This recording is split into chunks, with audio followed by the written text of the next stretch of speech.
Hello, everybody, and welcome back to Mama Knows Best, mostly. We are here to give you episode number 4, and this is going to be a good one because we've got some tea to spill, sort of. Yes. Speaking of tea, look at this mug that my dad just gave me to What? use.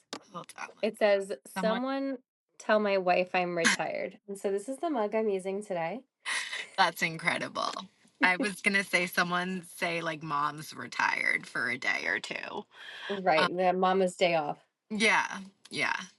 But we want to talk about, I guess, boundaries is how we can start this one. Which it's Perfect. broad because there are many boundaries that I would like respected. But Even still. we're gonna just really begin with like the first week of life with this newborn baby that just came out of our bellies and was Right, fully protected in there. And now we right, can't. I remember feeling like I wish I could just shove her right back inside of me. Like, right. and I still say that sometimes. Because it's just, she'd be good in there. Right. She was safe. She was protected. Mama's got you. That's Right. it. Mama knows best. And what's best is you being back in here right now. Yeah. So, I mean, I'm sure as many of us felt, coming home from the hospital and having so many people and understandably so eager to And meet. grateful. We're grateful for Yeah. that. Eager to meet this new addition. It's really, really scary because they are fresh out of the womb and like germs, we all have them. Like there is no way to avoid it. And I remember being like Justin and I had a plan, right? We were like, okay, 2 weeks after is when like we'll have like immediate family maybe, but like not a big gathering, like a few at a time. And like the 2 week mark came and went, and I still wasn't ready. Like I feel like I could have just been in my little bubble for until her 2 month shots, for Right. at least like a little bit of protection. And That was my initial plan, is to wait until the first shots, because yeah, I just wanted her, like, a little protected, like, just a little that bit. it sounds like maybe it sounds like a long time to some when you're like, okay, we're gonna wait till like that 2 month mark, but like 2 months is nothing when you're fresh out of like whatever experience you went through. Like it flies by and you're barely getting the hang of things at this point. Like hopefully you're sleeping. 1,000%. Right. But yeah, I remember I mean so many different instances, and just once we felt comfortable, I'd have like one friend over, but like I didn't really want anyone holding her. And then you're put in like that awkward position where like someone's like, "Oh, can I hold her?" And it's like You don't wanna say no because you don't wanna sound like I a bitch. I just know myself, and like I never have the willpower to say no. I just can't do it even though like I'm dying inside. So Yeah, I felt like the easiest situation was to just not put myself in that situation. But we did yeah. many times. So I'm trying to think like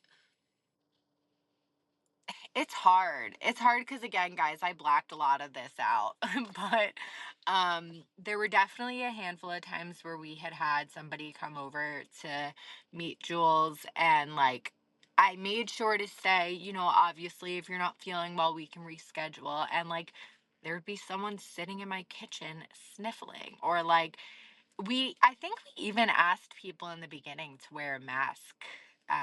And I remember feeling like a bother Yeah, asking right, right.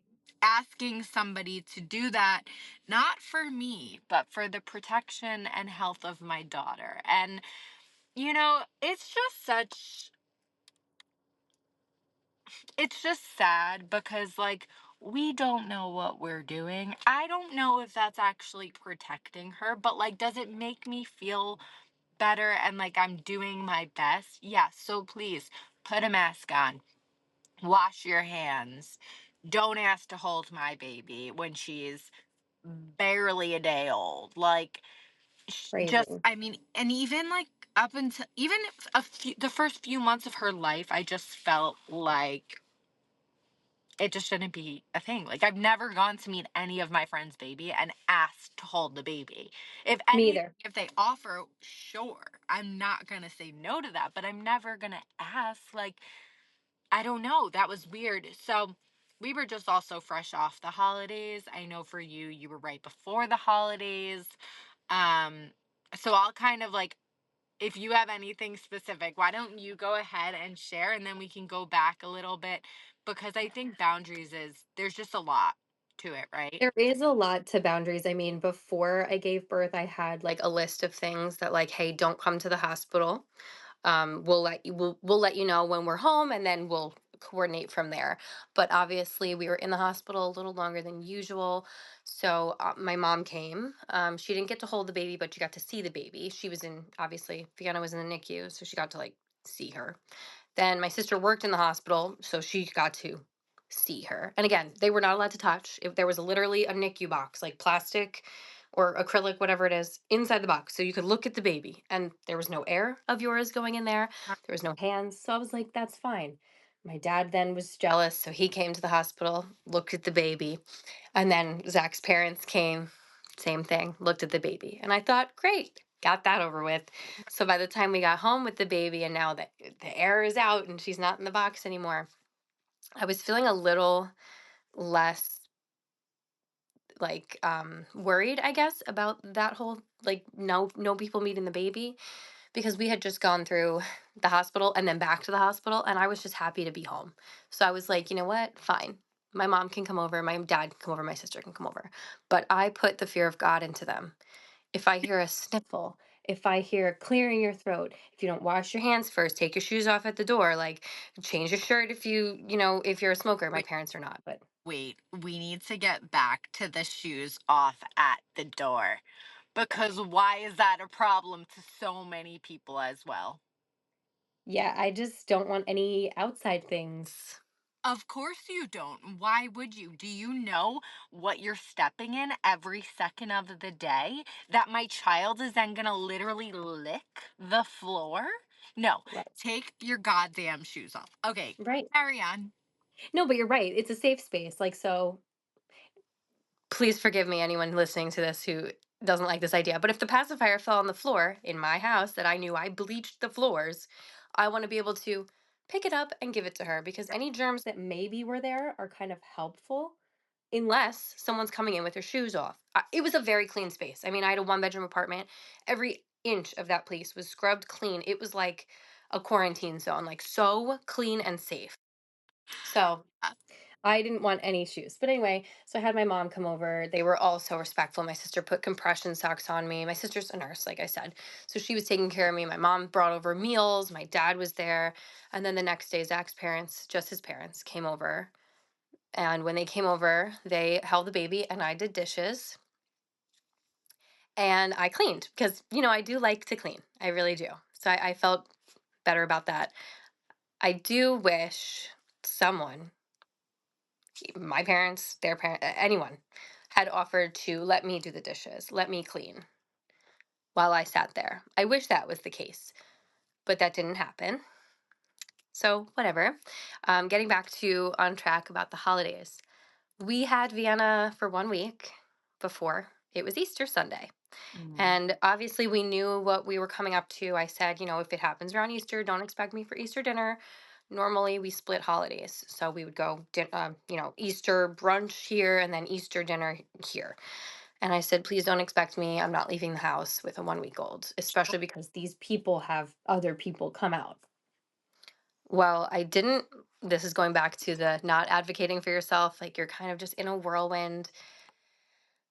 We went to both Easters with a 1 week old. So we show up to my in-laws' Easter brunch, and everyone's fine.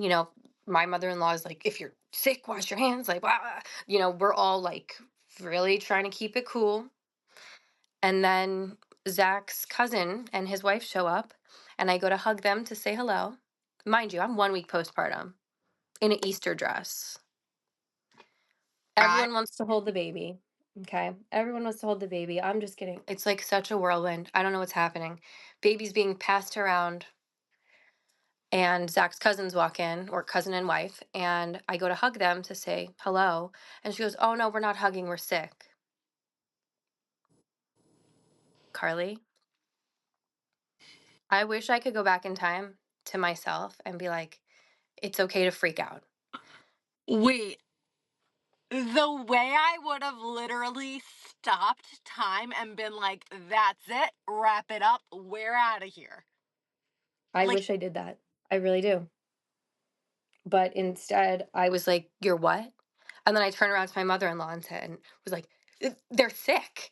And then they were all like, "Oh, we'll just stay away from the baby." I ran downstairs. I called Zach's cousin, who wasn't there, that I'm close with, and I start just bitching. I was like, "Can you believe that they showed up sick? This baby's 1 week old." well, I'm because then freaking you out. look crazy. Yes, I looked crazy. And so guess what happened? We stayed there until we went to my parents' house. No. If I could go back in time, I would definitely have done things differently, but I was such in a shock and like weird place that I just didn't know to stick up for myself and just be like, "No, it's not okay." Like, Right. yes, okay, did they stay away? Yeah. Sure. Sh- Doesn't matter. It made me mad. Did the No, baby get sick? No, but still. I I actually feel like I'm getting hot. Yep.